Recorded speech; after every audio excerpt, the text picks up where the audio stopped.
This week, we'll count the top 10 Christopher Reeve movies outside the Superman franchise, so that everyone knows. Kevin will be back to narrate these shows next week. He's recovering from the losses due to 2 hurricanes. In response to those who don't like my narration,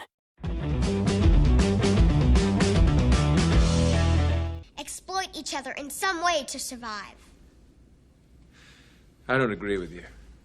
I think that adaptation is the key to survival. Indeed, Christopher Reeve only had limited box office success outside of the Superman franchise, but there were a few gems here and there. The late Christopher Reeve was more than Superman. The late actor starred or co-starred in additional major motion pictures in his too short career. Reeve's versatility wasn't always exploited, but his acting chops stood out when he was cast against type. Following his starring role in Somewhere in Time, he did several period films, comprising nearly half of his non-Superman films. Watching the actor's work is difficult unless you want to purchase some of his films on DVD. A few films can be streamed, or you can do what I did. Visit my local public library and request many interlibrary loans for his films. Excuse me, sir, that's the rules. I gotta frisk you. No, thanks. Never mind, it's fine.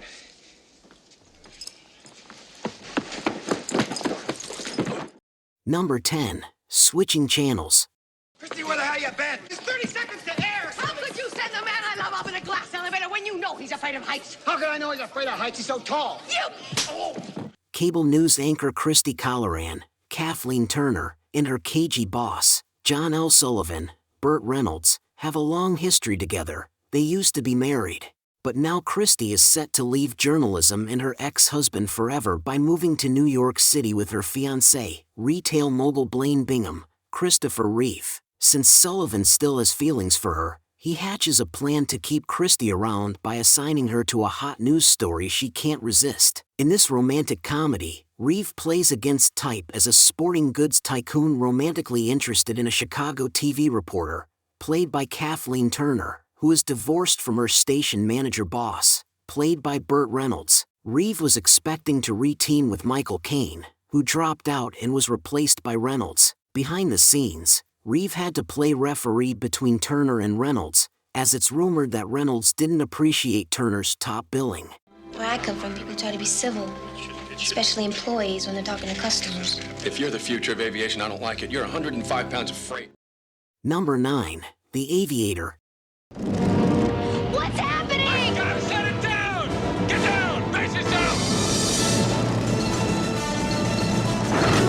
Edgar, Christopher Reeve, is a former military flyer, scarred by a training tragedy and now working as an airmail pilot. His route is through the rugged Northwest, from Nevada to Washington. It's difficult at the best of times, but when he's stuck with an obnoxious rich girl, Tilly Rosanna Arquette, as a passenger, it becomes treacherous. After Edgar crashes, the pair must put their bickering to bed to survive in the wilderness, with wolves stalking them and civilization far away. Why do you hate us so much, Mara? It isn't a matter of hate. It is a biological obligation. Number 8. Village of the Damned. We have to survive no matter what the cost. We are the only ones left now. Well, I don't see why we can't reach an understanding. And why can't we just live together?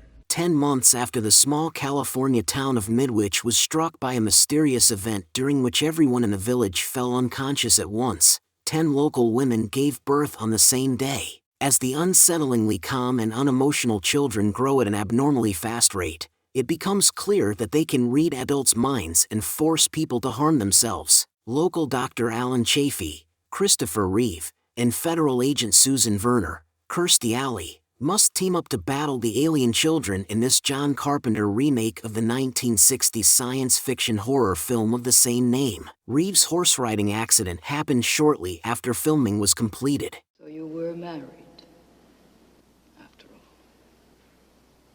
I tried to tell you. I couldn't because I loved you. Number 7. Monsignor. Why didn't you reject me? I tried. I failed. What were you hoping for? A miracle. Ambitious priest John Flaherty, Christopher Reeve, is thrilled to have received a post at the Vatican but arrives to find the church in financial disarray. Undaunted, he partners with the local mafia to sell cigarettes on the black market. The plan works well enough that his superiors turn a blind eye, and Flaherty is encouraged to take even more significant risks. Attracted to a postulant nun named Clara, Genevieve Bujold, he disguises himself as an army officer to seduce her. This movie has it all. It's a period piece, a war movie, a mafia movie, and a love story filled with Vatican intrigue. That love affair is between Reeve, who plays a Catholic priest with questionable morals, a postulant nun-to-be played by Genevieve Bujold, who in real life was 10 years his senior but ended up playing about 5 to 10 years younger. Plus, Reeve gets to wear a cape. Learning to perform the actions of a priest, I felt very satisfied and very calm, very more tolerant of other people, able to listen better. I look forward every night at the end of shooting to going to the church. Oh, God, I'm so sorry. You've been working on my project, keeping it warm for me. Well, I hope I've been doing a little more than that. Actually, I hope you haven't. Number 6, Rear Window. See that blonde down there? Wave back to her for me. Jason Kemp, Christopher Reeve, is a quadriplegic who spends time spying on his neighbors from his window. By chance, he catches one of them, Julian Thorpe, Richie Coster, beating his wife and reports it to the police. He later becomes sure that Julian has killed her but fails to convince his nurse or his friends of any foul play. Meanwhile, Julian discovers that Jason is privy to his crime and is plotting to take care of him. It's a pretty good retread of the Alfred Hitchcock thriller. Chris plays an architect who is left a quadriplegic after a car accident. After fitting his apartment with state-of-the-art technology and hiring the best care money can buy, he soon starts peeping on his neighbors to pass the time.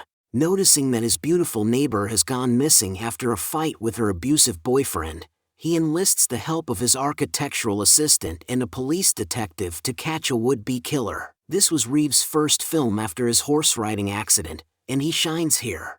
You just gotta focus on one thing. The ball. And if you're thinking about whether or not you're gonna get a hit, you're not gonna get a hit. Number 5, Above Suspicion. Because the power that you have to direct your mind is the greatest power you have. So I put my attention on the ball? Here you go. A police officer left partially paralyzed by a shootout in the line of duty, Dempsey Kane, Christopher Reeve, is estranged from his wife, Gail, Kim Cattrall, who has been having an affair with his brother, Nick, Edward Kerr. With Nick indirectly responsible for his siblings' condition and Dempsey aware of his affairs with Gail, the former officer decides to end his life. However, he involves Nick and Gail in his plot, though the result is far from what they expect. Released on HBO just 6 days before Reeve's tragic horse riding accident, this film has the coincidental distinction of the actor playing a quadriplegic former police detective after an accident. Joe Mantegna plays a rival detective who thinks Reeve is faking it. Europe has become the arena of realpolitik, the politics of reality. If you like, real politics. Number 4, The Remains of the Day. You need professionals to run your affairs, or you're headed for disaster. So I propose a toast, gentlemen, to the professionals.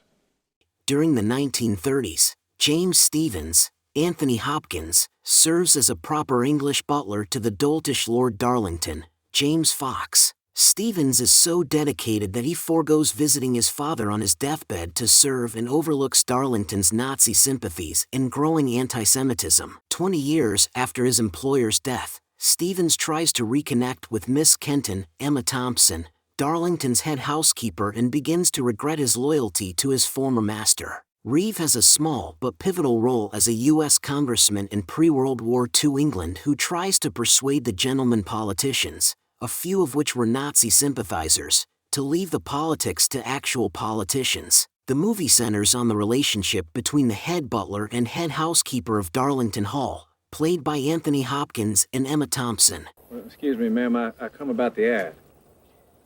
Ad? Wanted, husband.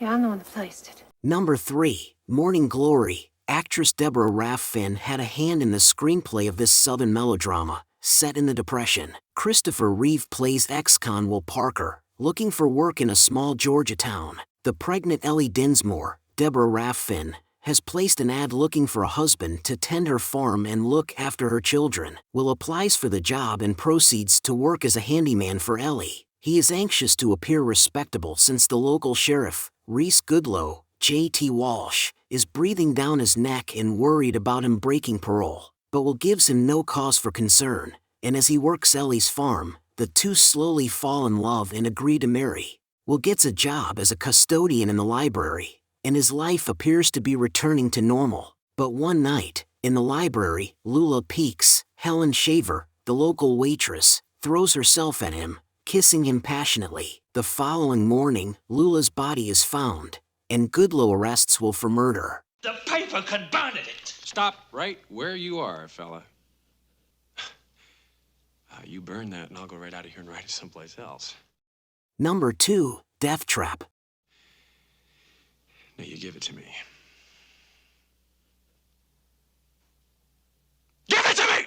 When once successful playwright Sidney Brohl, Michael Caine, sees his latest Broadway effort bomb on its opening night, he tumbles into despair until he receives a package from his former student Clifford Anderson, Christopher Reeve. Inside is an unproduced script that is better than anything Sidney has written in years. At the urging of his wife, Myra, Diane Cannon, Sidney undertakes a plan to lure Clifford to his country home, murder him, and then announce the script as his work. It's a sleuth-like story, and it even co-stars the mighty Michael Caine, who starred in the original film adaptation of Sleuth. There are lots of twists and turns. The movie was a bit controversial at the time for its depiction of homosexuality, but it is tame by today's standards. Appraisal of her... You just don't love me anymore. Oh, Maud.